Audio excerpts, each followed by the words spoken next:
நான் மிஸ்டர் சங்கர்னு சொல்லிட்டேன், சாரி, ஹீஸ் டாக்டர் சங்கர். ஓ, ரொம்ப ரொம்ப thanks, it was very nice of you.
साथ क्यों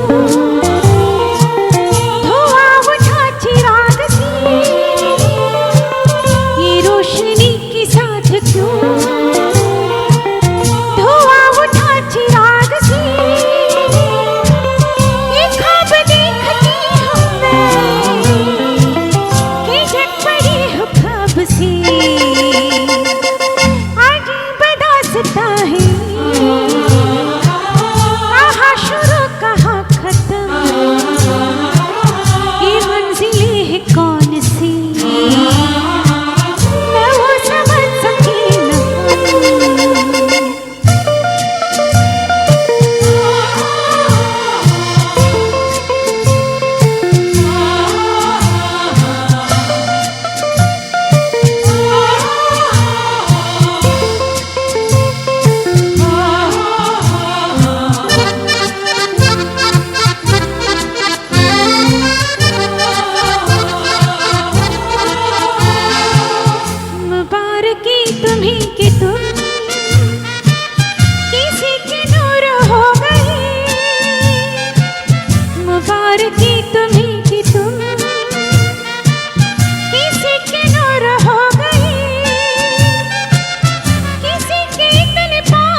இப்போ வந்து அப்பாவுக்கு வந்து ரொம்ப ரொம்ப க்ளோஸ், அதாவது க்ளோஸ்னால் அப்பா மனசு திறந்து ஓப்பன் பண்ணி பேசுகிற ஒரே ஒரு ஆள் அப்படின்னா சீனு சித்தப்பா தான்.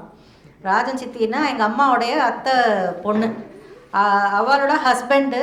ஆனால் அப்பாவுக்கு ரொம்ப க்ளோஸு. ஸோ அவளோட ஃபேமிலி வந்து நாங்கள் கூப்பிட்டுக்கிறதுக்கு பாவம் எல்லாருமே வந்திருக்கா. ரொம்ப ரொம்ப தேங்க்ஸ், அதுக்கே நான் ரொம்ப ரொம்ப ஹாப்பி. ஸோ அவளை கொஞ்சம் அப்பா, ஏன்னா எங்களை விட ஆக்சுவலாக அப்பாவை பற்றி நிறையா தெரிஞ்சுவா. அவள் தான் ரொம்ப வருஷமாக அவள் மொத்த ஃபேமிலிக்கும் எங்கள் அப்பா பயங்கர க்ளோஸு. ஸோ அவரை கொஞ்சம் பேச சொல்லி கேட்குறேன். ரேவதி அக்கா, ஆக்சுவலி சீனு சித்தப்பான்னு நாங்கள் சொல்கிறோம், பட் அவர் வந்து ரசவாதின்னு, he was a very great writer. அப்போ ரொம்ப ஃபேமஸ் ரைட்டர் அவர், நாவலிஸ்ட்டு. அவருடைய first daughter Revathi Balu, she is also a great writer. So Revathi அக்கா. எல்லாருக்கும் வணக்கம். இங்கே வர வாய்ப்பு கிடைச்சதே ரொம்ப நெகிழ்ச்சியாக, ரொம்ப சந்தோஷமாக இருக்குது. ஆக்சுவலாக இவங்க குழந்தைகள் மற்றவங்க பெர்ஃபார்ம் பண்ணவங்க எல்லாருமே வந்து தங்களோட பாயிண்ட் ஆஃப் வியூவில் வந்து அப்பாவை பற்றி சொன்னாங்க. நான் ஒரு நிமிஷம் யோசித்தேன். இப்போ எங்கள் பெரியம்மா இருந்தால், கல்யாணி பெரியம்மா இருந்தால், தன்னோட ஹஸ்பண்டை பற்றி அவள் என்ன நினச்சிருப்பா, அவளோட அபிலாஷைகள்லாம் எப்படி பூர்த்தி ஆகியிருக்கும், அதை பற்றிலாம் அவள் எப்படி பகிர்ந்துட்டுருப்பா அப்படின்னு உங்கள்கிட்ட சொல்லலான்னு தோணுது. இது முதல்ல வந்து ஒரு அழகான பிளாக் அண்ட் ஒயிட் காதல் கதையில் ஆரம்பிக்கிறது. அந்த காலத்து 50s எண்டு கிளாசிக் இது. ஒரு பக்கத்து வீடு, ஒரு தமிழ் பொண்ணு, பக்கத்தில் வந்து ஒரு கொங்கினி பேசுகிற இளைஞன். இந்த கொங்கினி பேசுகிற இளைஞனுக்கு இந்த தமிழ் பெண்ணை ரொம்ப பிடிச்சு போயிடுறது பார்த்து இது பண்ணுறதுலையே. ஆனால் அவளுக்கு என்னென்னா, அன்ஃபார்ச்சுனேட்லி ரொம்ப ஒரு வறுமையான குடும்பம். அவள் சித்தியோடு தான் இருக்கா. அம்மா வந்து ரொம்ப சீக்கிரமே இறந்து போயிடுறா. ஸோ வந்து அவள் சித்தியோடு இருக்கா, அப்பாவோட இருக்கா. அப்பாவுக்கு வந்து பொண்ணை எப்படி கல்யாணம் பண்ணி கொடுக்க போகிறோங்கிற ஒரு பதட்டம் இருக்கே ஒழிஞ்சு என்ன பண்ணுறதுன்னு தெரியல. இந்த கொங்கினி இளைஞனுக்கு வந்து அந்த பொண்ணை வந்து நம்ம கல்யாணம் பண்ணி நம்ம நல்லா காப்பாற்றணும், நல்லா வச்சுக்கணுங்கிற ஒரு ஆசை மனசில் இருக்கு. இவர் போய் அவர்கிட்ட போய் சொல்கிறார், அந்த பொண்ணோட அப்பாட்ட போய் சொல்கிறார், நான் நிச்சயமாக உங்கள் பொண்ணை கல்யாணம் பண்ணி நான் நல்லா வச்சுப்பேன் அப்படின்னு சொல்லிட்டு சொல்கிறேன். அவள் அப்பாவுக்கு நம்பிக்கை வருது. இருந்தாலும் அந்த காலத்தில் வந்து ஒரு பாஷா மாதிரி கல்யாணம் பண்ணிக்கிற கலப்பு திருமணமே வந்து ரொம்ப ஏதோ இந்து முஸ்லீம் கல்யாணம் பண்ணிக்கிற மாதிரி அவ்வளோ ஒரு மனுஷனுக்கு மனசில் வந்து துவேஷம். ஸோ குடும்பத்தில் யாரும் ஒத்துக்க மாட்டான்னு சொல்லிட்டு இவர் ரொம்ப கவலைப்படுறார். அவர் அப்போ இவருக்கு வந்து என்ன பண்ணுறதுன்னு தெரியல. இவர் வந்து ஒத்துப்பார் போல இருக்குது. ஆனால் இந்த கல்யாணம் நடக்கிறதுக்கு என்ன பண்ணுறதுன்னு தெரியல.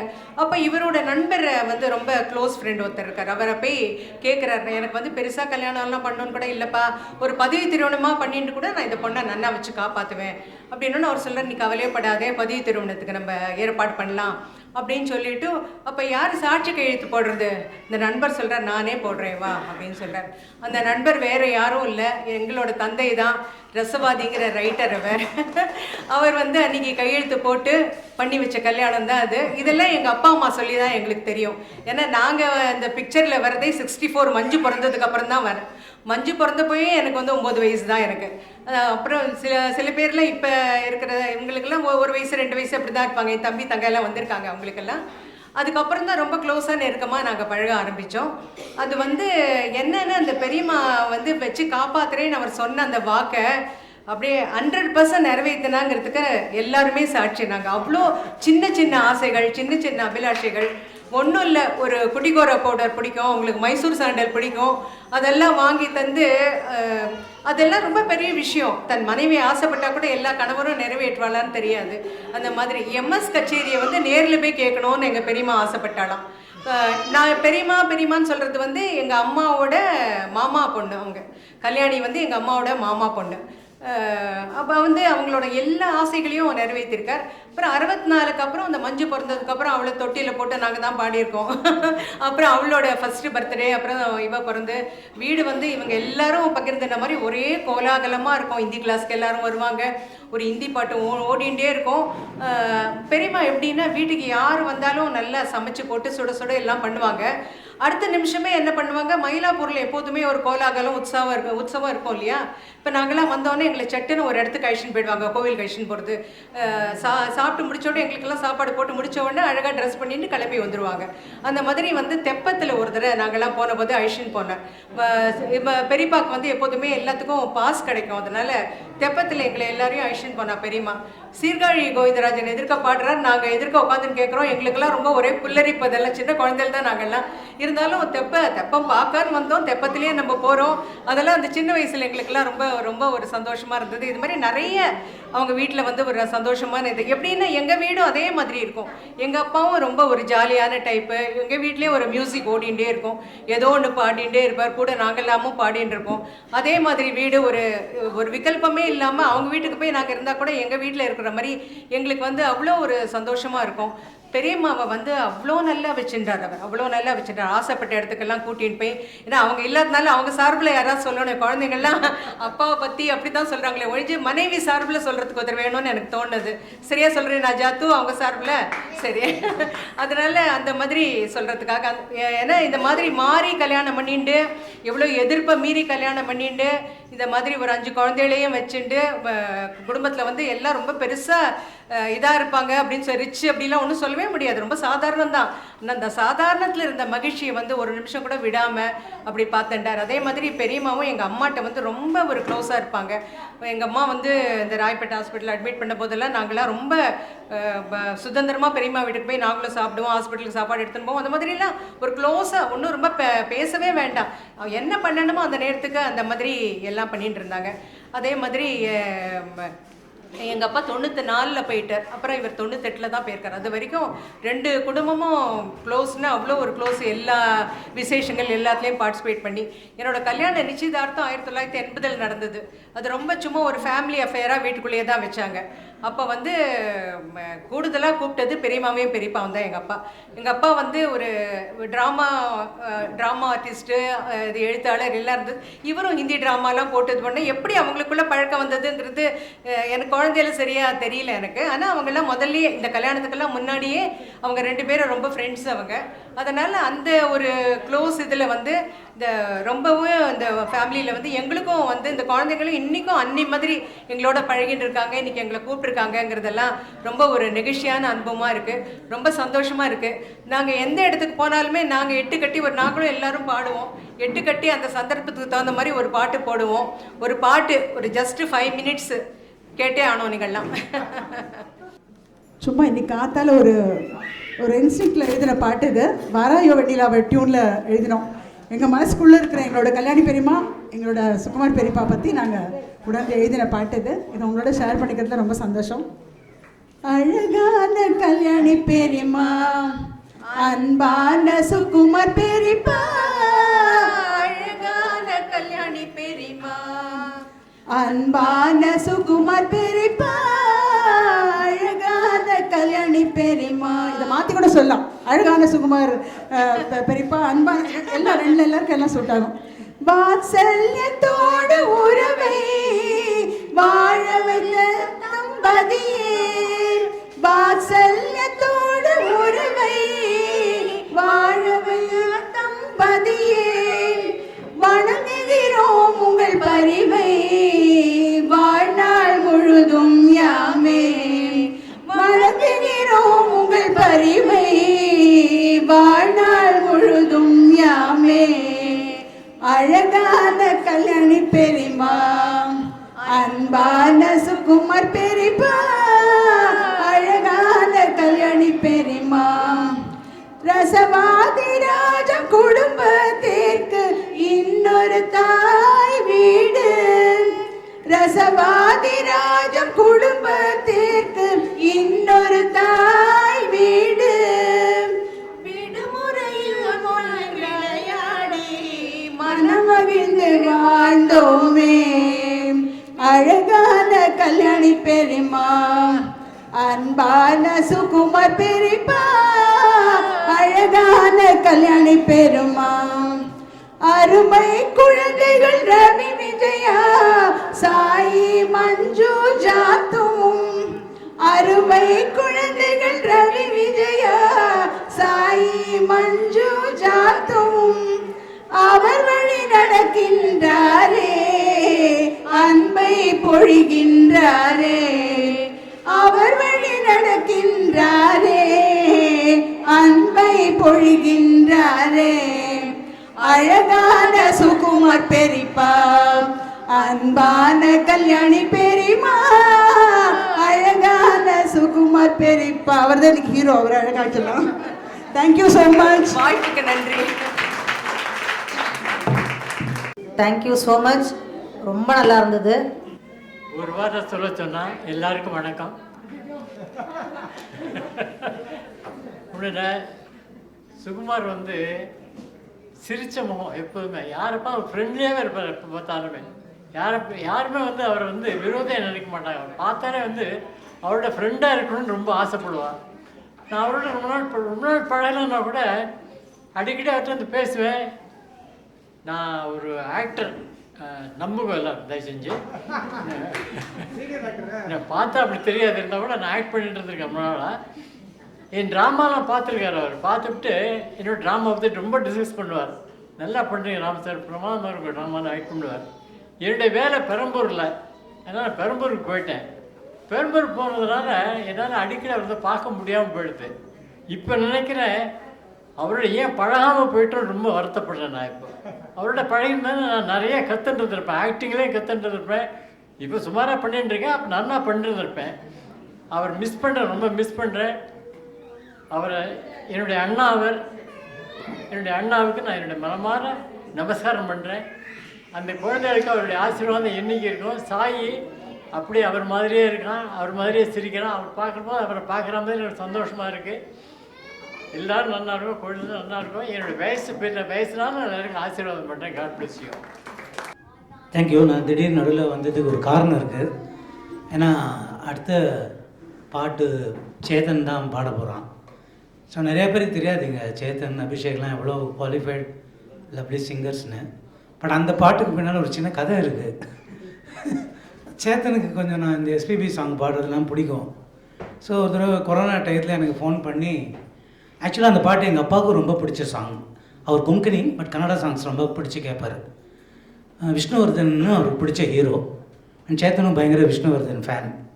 ஸோ எனக்கு ஃபோன் பண்ணி, எஸ்பிபி பாடிருக்காரு கன்னடத்தில் ஒரு சாங்கு விஷ்ணுவர்தனுக்கு, உன் வாய்ஸுக்கு அது நல்லாயிருக்கும், சும்மா எனக்கு பாடி அனுப்புடா அப்படின்னா. சரி, என்ன பாட்டுனா மாமர வெல்லோன்னு ஒரு சாங்கு, தேவரகுடின்னு நினைக்கிறேன் அந்த படம். எங்கள் அப்பா சின்ன வயசில் அந்த பாட்டு போட்டிகளுக்கெல்லாம் காட்டியிருக்காரு. சரி ஓகே அப்படின்னு சொல்லி நானும் அதை பாடி அவனுக்கு அனுப்பிச்சேன். அந்த பாட்டு பிகினிங் வந்து ஒரு அம்மிங்கில் ஆரம்பிக்கும், அப்புறம் தான் கன்னடா லிரிக்ஸ்லாம் வரும். அதுக்குள்ளே சிரிக்கிறான். அவன் பாட்டை கேட்டு அவங்ககிட்ட இன்னொரு ரெஸ்பான்ஸ் இல்லை. எங்ககிட்ட ஒரு பேட் ஹேபிட் எப்படின்னா, நாங்கள் வந்து அடுத்தவங்கக்கிட்ட நல்ல விஷயத்த அப்ரிஷியேட் பண்ணுறோமோ இல்லையோ, கெட்ட விஷயத்த கண்ணா பின்னான்னு திட்டி தீர்த்துருவோம் நாங்கள். அது எங்கள் ஃப்ரெண்ட்ஸுங்களுக்குள்ளே இருக்கிற ஒரு மிகப்பெரிய கெட்ட குணம் அது. சரி, இவன் ஃபோன் பண்ணலையே, அப்போ ஏதோ வில்லங்க இருக்குது, ஒன்று நம்ம பாடினது ஏதாவது அந்த ராகம் மாற்றி பாடிட்டோமா, இல்லை அந்த ஃபீல் கிடைக்கலையா, ஒரிஜினல் சாங் ஃபீலு என்ன தான் நம்மளே கேட்டுருவோமே அப்படின்னு எனக்கு அன்றைக்கி சனி.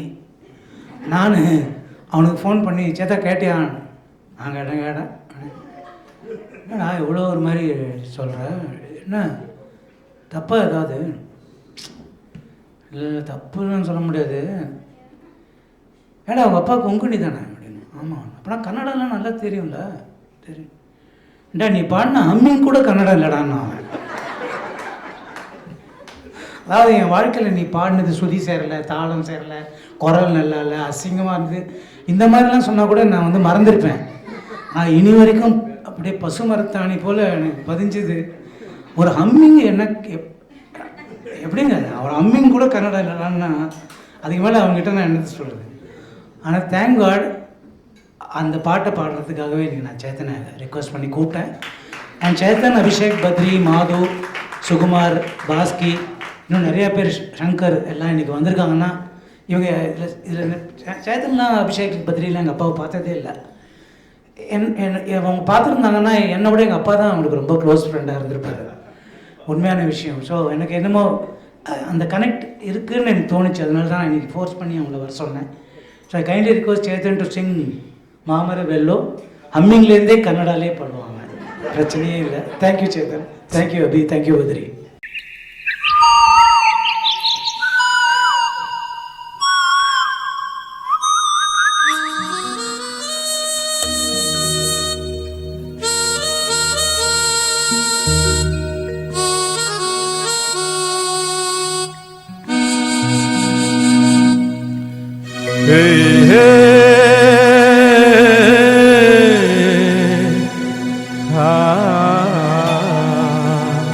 இதான்டா கன்னடா.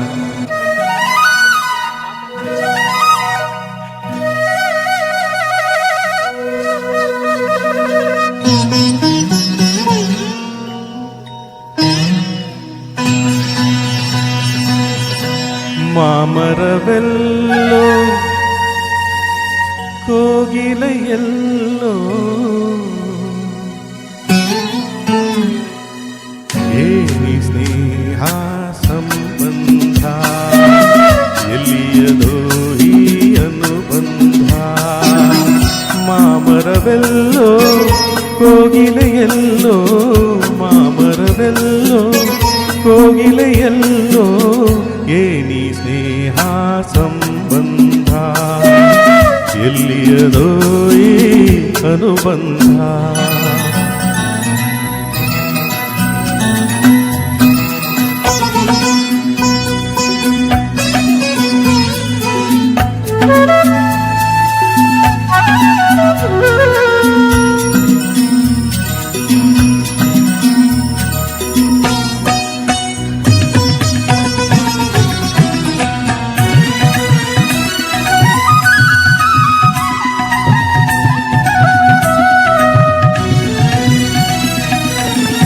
ಸೂರ್ಯನು ಎಲ್ಲೋ ತಾವರೆ ಎಲ್ಲೋ ಕಾಣಲು ಕಾತರ ಕಾರಣವೇನೋ.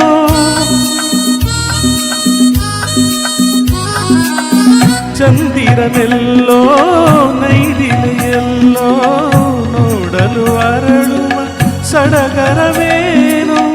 ಎಲ್ಲೇ ಇರಲಿ ಹೇಗೆ ಇರಲಿ ಕಾಣುವ ಆಸೆ ಏತಕ್ಕೂ ಏನೋ. ಮಾಮರವೆಲ್ಲೋ ಕೋಗಿಲೆಯೆಲ್ಲೋ ಮಾಮರವೆಲ್ಲೋ ಕೋಗಿಲೆಯೆಲ್ಲೋ ಏನಿ ಸ್ನೇಹ ಸಂಬಂಧ ಎಲ್ಲಿಯರೋ ಈ ಅನುಬಂಧ.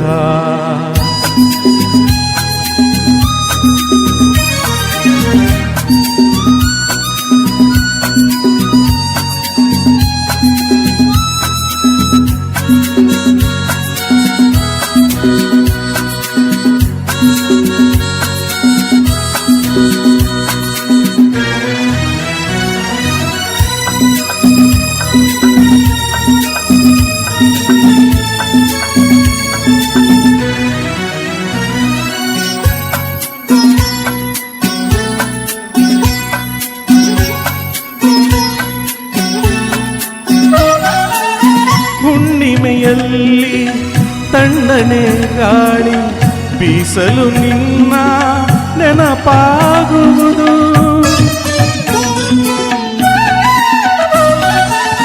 ದಿನರಾತ್ರಿಯಲ್ಲಿ ಏಕಾಂತದಲ್ಲಿ ಏನೋ ಏನೋ ನೋವಾಗುವುದು.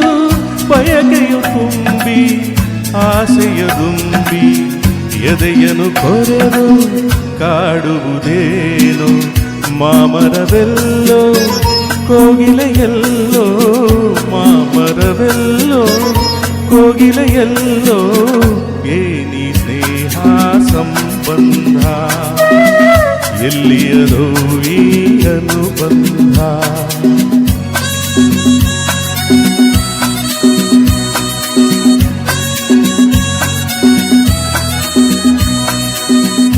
ಏನಿ ಸ್ನೇಹ ಸಂಬಂಧ ಎಲ್ಲಿಯದೋ ಈ ಅನುಬಂಧ. Thank you.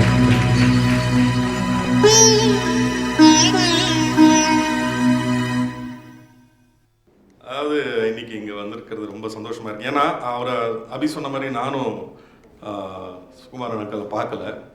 ஆனால் அடிக்கடி சொல்லுவான் சாய் உன்னெல்லாம் மீட் பண்ணியிருந்தா ரொம்ப சந்தோஷப்பட்டிருப்பாரு. ஏன்னா நானும் அபியும் கொஞ்சம் ஹிந்தியெல்லாம் பேசுவோம். ஹிந்தி சாங்ஸ் எங்கள் ரெண்டு பேருக்குமே ரொம்ப பிடிக்கும். ஸோ அதெல்லாம் பகிர்ந்துக்கும் போது ஒன்றா சேர்ந்து பாடும்போது ஜாலியாக இருக்கும்போது எல்லாம் சொல்லுவான் சாய். ஸோ ஐ ரியலி அவரை மீட் பண்ணலை அப்படிங்கிற ஒரு வருத்தம் நிச்சயமாக எனக்கு இருக்கு. பட் என்னென்னா எங்களை இன்ட்ரடியூஸ் பண்ணியிருக்கான் நிறைய தடவை. So I am very happy to be here. Thank you.